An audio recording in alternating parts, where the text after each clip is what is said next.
Horror कहानियाँ थी। अगली मौत किसकी। संजीव अपनी दोस्तों राघव और प्रतीक के साथ बियर बार में बैठकर बियर पी रहा था। संजीव आज बहुत खुश लग रहा था। बहुत खुश लग रहा था। अरे यार, आज की पार्टी में तो मजा आ गया। तुम दोनों दोस्तों के साथ तो मेरी जिंदगी इतनी अच्छी है कि क्या बताऊं कितनी अच्छी है। अरे भाई, अब दोस्ती की है तो जीना मरना सब साथ में। हाँ अरे अरे यार सुनो, जल्दी से एक बियर और ऑर्डर करते हैं ना, एक आखिरी, और उसके बाद ये जश्न यहीं खत्म हो जाएगा। अरे हाँ हाँ, क्यों नहीं। वेटर, जल्दी से 2 बियर की बोतल लेकर आओ। आज मेरे दोस्तों को जश्न मनाना है। क्यों? इतनी में एक बहुत सुंदर लड़की छोटे छोटे कपड़े पहनकर हाथ में बियर की बोतल लेकर उसके पास आती है। जी, आपने बियर ऑर्डर की थी ना, मैं लेकर आ गई। क्या बात है यार, इस बार की वेटर तो बड़ी सुंदर है। अब बियर लेकर आई हो तो अपने हाथों से ही पिला दो ना। हाँ हाँ, क्यों नहीं, जैसा आप बोलोगे मैं वैसा ही करूँगी। क्या बात है यार, अब तो लगता है रोज यहीं आना पड़ेगा। उसके बाद वो लड़की उन तीनों को बियर सर्व कर देती है। पार्टी करने के बाद वो तीनों अपने अपने घर जाते हैं। प्रतीक, संजीव और राघव को उनके घर छोड़कर जैसे ही अकेला अपने कार में बैठता है तो अचानक से उसे एहसास होता है कि जैसे कि कोई उसके कार के पीछे वाली सीट पर कोई बैठा हुआ है। तो वो तुरंत पीछे मुड़कर देखता है। तुम यहाँ क्या कर रही हो? और तुम मेरी कार में कब आई? अरे तुम तो बार में वेटर थी ना। बस ऐसे ही मेरा दिल कर रहा था आपके साथ आपके घर चलने का, इसलिए मैं आपके साथ चली आई। अरे लेकिन तुम मेरी कार में आई कब? अभी कुछ देर पहले तो यहाँ पर मेरे दोस्त बैठे हुए थे। प्रतीक के इतना बोलते ही उस लड़की की चेहरा पर खतरनाक तरीके से बदल जाता है। उसकी आंख पत्थर की तरह सफ़ेद, पूरे शरीर पर नीली नीली नसें उभर आती है। गाड़ी चलाओ, पूरी स्पीड में चलाओ, और अगर तुमने गाड़ी रोकने की कोशिश भी की तो मुझसे बुरा कोई नहीं होगा। डर की वजह से प्रतीक की पसीने छूटने लगते हैं। उसका शरीर बुरी तरह से कांप रहा था। प्रतीक बिना कुछ सोचे समझे कार को फुल स्पीड से चलाना शुरू करता है। चलते चलते वह शरीर से दूर एक पहाड़ी तक पहुंच जाता है और सामने सिर्फ पहाड़ी का किनारा दिख रहा है, जिसे देखकर प्रतीक घबराकर अचानक से कार के ब्रेक लगाता है। देखो देखो देखो देखो, मुझे छोड़ दो मुझे।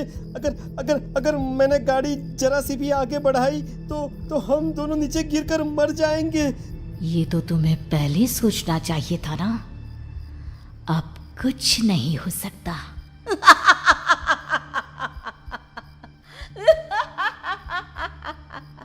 छोड़ दो मुझे।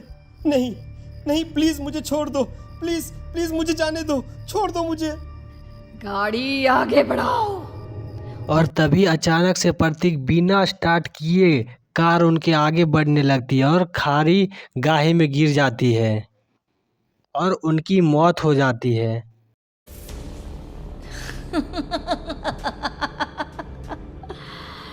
तुझे मारकर मेरे कलेजे में जल रही आग को थोड़ी शांति तो मिल गई, लेकिन अभी ये कहानी खत्म नहीं हुई। और फिर अगले दिन राघव और संजीव को पता चलता है कि प्रतीक की पहाड़ी से गिरने की वजह से उनकी मौत हो गई। अरे कल रात की तो बात है यार, हम सब बैठकर पार्टी कर रहे थे, लेकिन मेरी एक बात समझ में नहीं आ रही। राघव शहर से इतना बाहर उस पहाड़ी पर इतनी रात को क्या करने गया था? अरे यार, वही सोचकर तो मैं भी परेशान हूँ। हम दोनों को छोड़ने के बाद तो वो सीधा अपने घर जाने वाला था, और वो आत्महत्या क्यों करेगा भाई? कल रात तक वो कितना खुश था, हमारे साथ सेलिब्रेट कर रहा था। हाँ, लेकिन पुलिस ने तो यही कहा है कि प्रतीक ने अपनी कार को जानबूझकर पहाड़ी से नीचे गिरा दिया और आत्महत्या कर ली। अरे यार, संजीव मेरी तो कुछ भी समझ में नहीं आ रहा है। चल ठीक है, अब मैं अपने घर जाता हूँ। Okay bye. राघव अपने घर में अकेला था। दोपहर का वक्त था। तभी देखता है कि दरवाजे की घंटी बजी। कौन है? अरे 1 मिनट रुको, अभी आता हूँ। राघव ने जैसे ही दरवाजा खोली उसने देखा कि सामने एक बहुत खूबसूरत लड़की खड़ी हुई है। कौन है आप और यहाँ किससे मिलने आई हैं? देखिए ना, बाहर बारिश शुरू हो गई थी, मेरी गाड़ी खराब हो गई है। आपका घर नज़र आया तो सोचा कुछ हेल्प ले लेती हूँ। क्यों नहीं, आइए ना, आइए आइए। मेरे कपड़े पूरे भीग चुके हैं, क्या आपके पास टॉवल मिलेगा प्लीज़? राघव अपनी बाथरूम से टॉवल लाकर उस लड़की को देता है। Thank you so much. अब मैं चलती हूँ। अरे इतनी क्या जल्दी है? आप चाहे तो बारिश रुकने तक यहाँ पर रुक सकती हैं। हाँ। लड़की ने पलटकर राघव की तरफ देखा। नहीं, मुझे जाना होगा, मेरा काम बाकी है। और वो वहाँ से चली गई। उस लड़की के जाने के तुरंत बाद राघव अपने बाथरूम में नहाने के लिए गया और जैसे उस बाथरूम में देखा तो उसका टॉवल वहीं पे लटका हुआ था। उसने उस टॉवल को हाथ में लिया तो देखा कि उस पे पूरा टॉवल खून से। अरे अरे ये क्या? ये टॉवेल तो मैंने उस लड़की को दे दिया था। ये वापस मेरे बाथरूम में कैसे आ गया? और इस पर ये खून के धब्बे कहाँ से आ गए? राघव ने आईने में देखा तो उसकी गर्दन पर एक बड़ा सा चाकू का कट लगा हुआ था जिससे खून बह रहा था, जिसे देख राघव के होश उड़ गए। हाँ, अरे ये क्या? मेरी गर्दन इतनी ज्यादा कटी हुई है और मुझे दर्द भी नहीं हो रहा है। ये क्या हो रहा है मेरे साथ? राघव घबराकर बाथरूम से बाहर आया और अपना मोबाइल उठाकर उसने संजीव को फोन लगाया। संजीव जल्दी से मेरे पास आ जाओ।